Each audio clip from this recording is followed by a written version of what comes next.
नमस्कार, मी स्वप्नाली रेसिपीमध्ये तुमचे खूप खूप स्वागत आहे। बघा काय मस्त अशा दिसतात, असे वरून तीळ वगैरे टाकलेले बघा काय मस्त असे, आणि चवीला सुद्धा एकदम खुसखुशीत, अशी मऊ पडत नाही किंवा तेलकट तर अजिबात झालेली नाही बघा, अजिबात तेलकट झालेली नाही पुरी। कारण की आपण ह्याच्यामध्ये खुसखुशीत होण्यासाठी थोडासा रवा वापरलेला आहे, 2 चमचे। आणि जर तुम्हाला अर्धा रवा आणि अर्धा गव्हाचं पीठ वापरायचं असेल तरी सुद्धा चालतं बघा, त्या पद्धतीने पण केलं तर चालतात। पण 2 चमचे जरी वापरला ना तरी सुद्धा तुमच्या पुऱ्या खुसखुशीत होतात, मऊ पडत नाहीत, आणि अगदी 3 ते 4 दिवस आरामात टिकतात, अजिबात खराब होत नाहीत ना काय नाही। प्रवासात सुद्धा तुम्ही नेऊ शकता किंवा मुलांच्या नाश्त्यासाठी सुद्धा तुम्ही ही पौष्टिक अशी रेसिपी करू शकता। दुधी भोपळ्याच्या पुऱ्या बनवण्यासाठी इथे घेतलेलं साहित्य बघा, 2 वाटी भरून मी इथं गव्हाचं पीठ घेतलेलं आहे, म्हणजे मोठी वाटी 1 गच्च भरून असं गव्हाचं पीठ घेतलेलं आहे, चाळून घेतलंय। आणि इथं कोवळा एकदम दुधी भोपळा घ्यायचा बघा, एकदम कोवळा दुधी भोपळा घ्यायचा पुऱ्या करण्यासाठी किंवा थालीपीठ करण्यासाठी। तर इथं मी अर्धा घेतलेला आहे, जास्त लांबडा होता त्याच्यामुळे अर्धा कट करून घेतलाय। 2 चमचे रवा घेतलेला आहे, मीठ चवीनुसार, हळद, अर्धा चमचा जिरं, 1 मोठा चमचा तीळ, अर्धा चमचा ओवा घेतलेला आहे। इथं आपल्याला वाटण करायचं आहे, त्यासाठी मी इथं घेतलेलं आहे 10 ते 12 लसूण पाकळ्या, कोथिंबीर घेतलेली आहे थोडीशी, आणि 7 ते 8 हिरव्या मिरच्या घेतलेल्या आहेत बघा। मिरची कमी तिखट आहे त्याच्यामुळे मी जास्त घेतलेली आहे थोडीशी।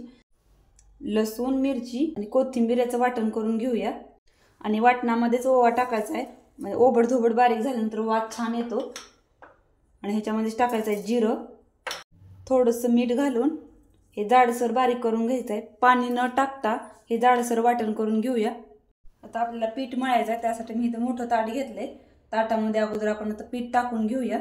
हळद घालूया, तीळ घालायचे, पोहे खायचा जो चमचा असतो त्या चमच्याने 2 चमचे रवा घेतलेला आहे बारीक, रवा टाकल्यामुळे आपल्या पुऱ्या खुसखुशीत होतात। आणि आपण हे लसूण, कोथिंबीर आणि मिरची आणि ओवा आणि जिरे ह्याचं वाटण करून घेतलेलं हे जाडसर, ते पण ह्याच्यामध्ये आपण टाकून घेऊया। वाटणामध्ये पण मी मगाशी थोडंसं मीठ टाकलं होतं, आता आणखीन थोडंसं आपण ह्याच्यामध्ये मीठ टाकून घ्यायचं आहे। आता आपल्याला टाकायचं ह्याच्यामध्ये दुधी भोपळा खिसून, तर अगोदरच सगळी तयारी करण्या अगोदर आपण दुधी भोपळा खिसून ठेवायचा नाही। अगोदर जर दुधी भोपळा खिसून ठेवला तर काळा पडतो, त्याच्यामुळे आपण पीठ वगैरे मसाले सगळे मिक्स केल्यानंतर मग आपण दुधी भोपळा डायरेक्ट ह्याच्यामध्ये खिसायचा। भोपळा मी साल काढून घेतलाय, आता आपण ह्याच्यामध्ये डायरेक्ट खिसून घ्यायचा आहे बघा। मी इथे छोट्या खिसणीने जसा खिसून घेणार आहे भोपळा, ह्याच्यामध्ये डायरेक्ट। दुसऱ्या भांड्यामध्ये मी इकडं दुधी भोपळा खिसून घेतलाय, तर आता आपण ह्याच्यामध्ये मिक्स करूया। लगेच पाणी घालायचं नाही आपण, दुधी भोपळा घातलाय त्याच्यामध्ये अगोदर मिक्स करून घ्यायचं सगळीकडे। आणि चपात्याची आपण कणिक कशी मळतो ना तसं आपण हे घट्ट पीठ मळून घ्यायचं आहे। पीठ आपण असं घट्ट मळून घेतलंय बघा, चपात्याला जसं पीठ मळतो ना तसं। आता थोडंसं तेल लावून ह्याच्यावर मऊ करायचं आहे। आता थोडंसं तेल घ्यायचं आणि तेल लावून एक 5 मिनिटं ठेवायचं। जास्त वेळ पण ह्या पिठाला भिजत वगैरे ठेवायची काही गरज नाही, लगेच 5 मिनिटांनी करायला घ्यायचं। आता हे भोपळा घातलेला असते बघा, त्याला पाणी सुटतं आणि आपलं पीठचं असं पातळ होतं, त्याच्यामुळे भिजत ह्याला जास्त वेळ ठेवायचं नाही, लगेच 5 मिनिटांनी आपण करायला घ्यायचं आहे। एक 5 मिनिटं झालेले आहेत आणि आता आपण पुऱ्या लाटायला घेऊया। छोटे छोटे गोळे करूया, मध्यम आकाराचे, जास्त पण मोठे करायचे नाहीत आणि जास्त पण लहान करायचे नाहीत। मी असे एवढे आकाराचे गोळे केलेले आहेत बघा। थोडंसं पीठ लावून लाटून घ्यायचं आहे, गोळ्याला असं थोडंसं पीठ लावून घ्यायचं आहे पहिल्यांदा, नाहीतर चिटकते बघा। एक 5 मिनिटांनी आपण लगेच लाटायला घेतलेलं आहे। जर जास्त वेळ ह्याला भिजत ठेवलं ना तर खाली चिटकतंय आणि आपल्या भोपळ्याला ना पाणी सुटतं आणि पीठ पातळ होतं, त्याच्यामुळे लगेच लाटायला घ्यायचं।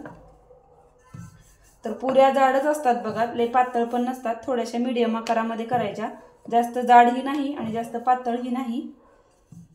तर मी लाटून घेते बघा अशी पुरी। मी इथं 4 ते 5 अशा पुऱ्या लाटून घेतल्यात बघा। आता आपण तळून घेऊया।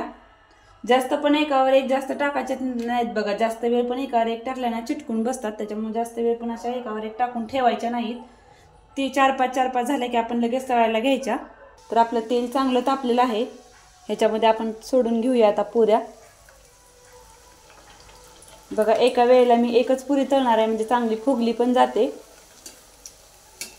आणि ह्याच्यावर असं तेल उडवायचं म्हणजे पुरी आपली चांगली टम्म फुगते। बघा काय मस्त आपली अशी टम्म पुरी फुगलेली आहे।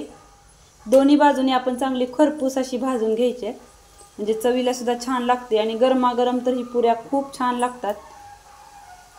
काय मस्त आपली पुरी टम्म फुगलेली आहे आणि एकदम कुसकुशीत।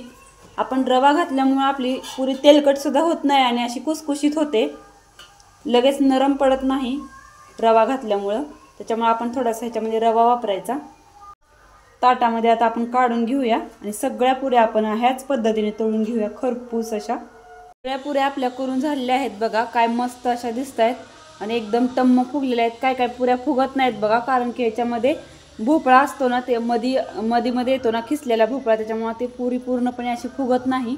काय पुऱ्या फुगतात, काय पुऱ्या फुगत नाहीत, खूप छान अशा लागतात। गरम गरम तर खूप छान अशा ही पुऱ्या लागतात बघा। तुम्ही सुद्धा ही रेसिपी नक्की ट्राय करून बघा।